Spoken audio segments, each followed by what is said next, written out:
Hey everyone, Jonathan and Molly here, and welcome back to Savoring the Magic, where we believe there is magic in the details. It's a very windy day here at Walt Disney We're World. dodging leaves and everything else. Yes. However, you guys know how much we love the little details to be found across Disney property. So today we're going to seek out and kind of explore some of the details to be found at Riviera Resort. So come along with us on this excursion.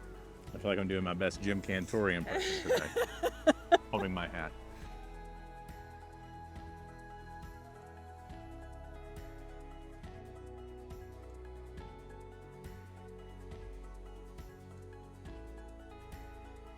So, first order of the day is to go get some caffeination.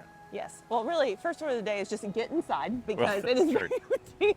That's true. But second, yes, very soon after that is coffee, which is convenient because they have Petit Cafe here, which is one of our favorite spots as far as resorts go to get coffee. Sorry, I don't want to lose my favorite hat. Spooky wind sounds come for free today. Human sound. It's very ominous. And one of the other cool things are the different posters and, French and all of that as you walk through the hallways, at least on the bottom floor. Such a cool way to keep the spirit of the resort, but then also, show off the company's work. Also just a gorgeous picture. It's one of my favorite art pieces in the resort, honestly. Yeah, it's a beautiful piece. So, surprise gingerbread find. There's a Riviera Mickey gingerbread cookie. And for the record, this one's super fancy in that it has Riviera printed in the chocolate on the back. Fancy. So we're gonna give it a try. I'm gonna take one ear, and I'm sure Jonathan will take the other. Oh, it's very soft. That's nice. Promising. Mm-hmm.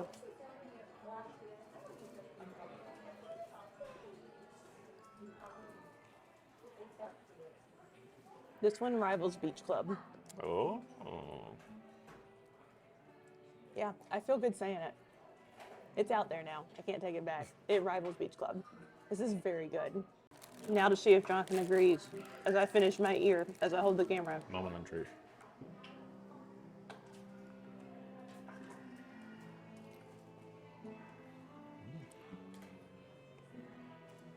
Which one is? I think you might be right. Oh, It's got a good ratio of chocolate to cookie. yes. Once again, another kind of stronger. On top, which I like. Yes. Well, that glaze kind of gives it that covering. Mm-hmm. And once again, kind of a good bit of clove in this as well. Yeah. So I guess that's the answer. If you don't like cloves, then you will not like our ranking of gingerbread. So just a few details about Riviera while we're sitting here. Riviera Resort opened on December 16th, 2019. The inspiration for it came from Walt and Lillian's travels throughout Europe and the Mediterranean coastline from France into Italy. And it's no surprise that this area completely enchanted Walt. He fell in love with European art, architecture, food, the stories, the extended tours of the region. And, a lot of it ended up influencing Disney storytelling and, of course, theming. On display throughout the resort are more than 40 signature art pieces created exclusively for the resort. And drawing inspiration from the region's art history, the art collection celebrates a unique blend of Disney characters and icons, European storytelling, and the fine art stylings of master artists who found inspiration along the Riviera during the late 19th and early 20th century. The interior of the lobby is a stylized design combining elements from both period influences and contemporary furnishings. And the cascading water features at the lobby entrance are reminiscent of the sparkling blue waters along the Mediterranean coast.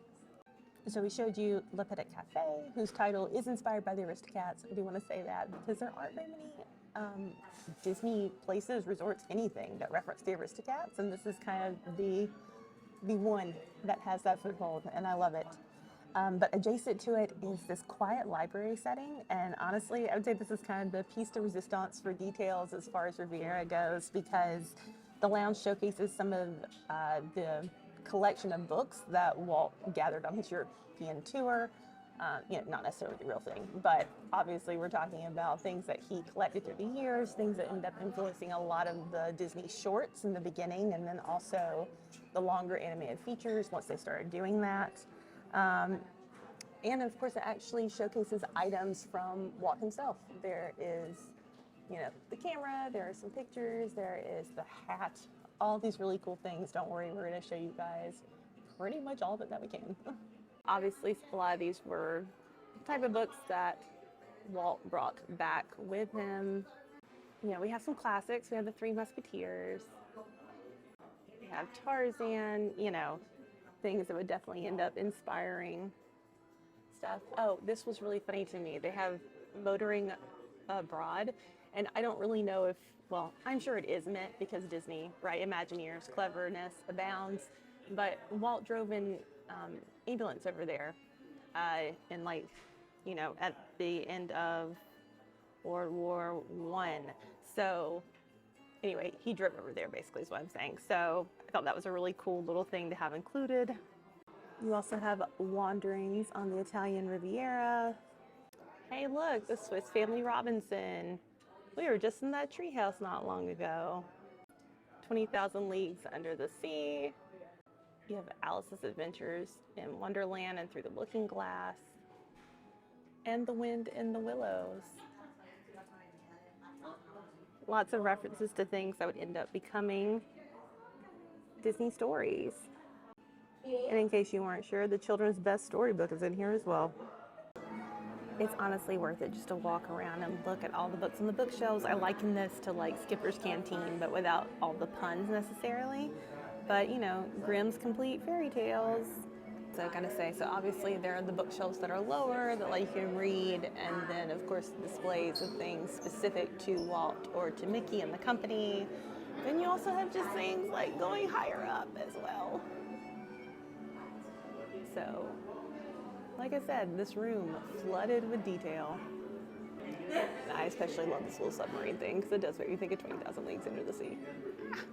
Let's be for real, probably one of my favorite details in all of any of the resorts is all the pictures that they have of Walt and Lillian from their travels throughout the Riviera.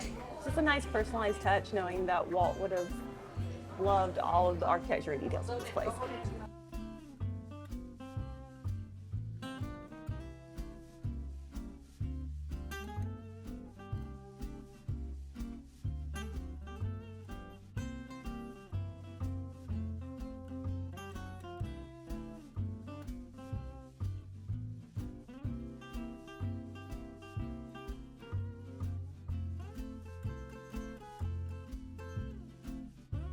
So in addition to Le Petit Cafe, which is just pastries and coffee and just, you know, all of our favorite things, you have a quick service on the very bottom floor, Primo Piatto. The lunch version of this is fantastic. Although it wouldn't make me sad to have a fried egg on top of it, so. We'd only make it better, probably. I think so. And we've heard really good things about this. Yeah. We haven't done it. Yeah. Mainly because when we come here in the mornings, we're here to get the real stuff. But one day. One day. And then you also have Topolino's Terrace, Flavors of the Riviera. That does some character dining. And it should be noted that Topolino is the Italian word for little mouse, aka what Mickey Mouse is called in Italian. Also should be noted that in the evenings you can definitely watch the fireworks from their terrace. So one of the very interesting things about this resort is they have a bocce court, which is also a wonderful form of people watching whenever there are a bunch of kids out here with it. Yes, it is the best.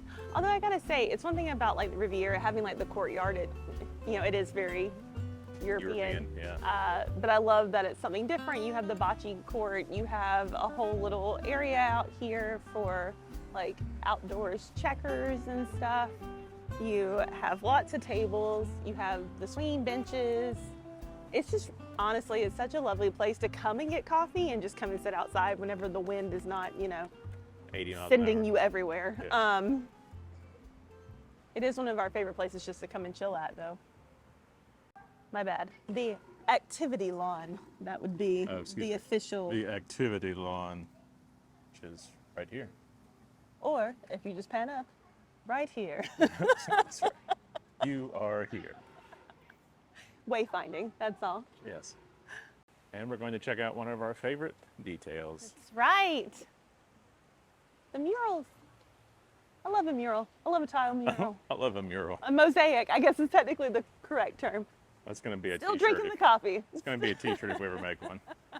I love a mural. I love the mural. So perhaps one of the most iconic details to be found at Riviera is the walkway tunnel leading to the Skyliner station.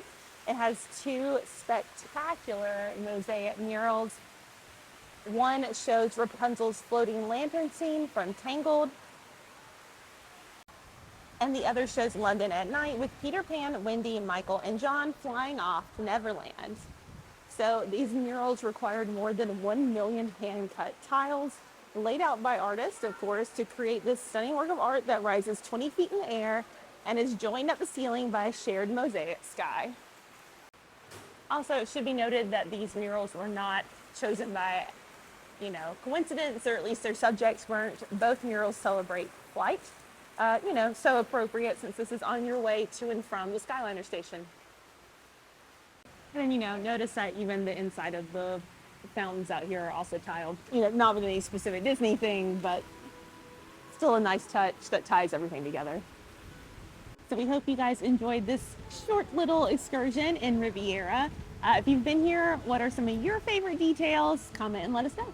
That's right. If you enjoyed the video, be sure to like, comment, subscribe. Really helps us out as we get blown away. We have videos coming out every week. But until next time, keep savoring the magic.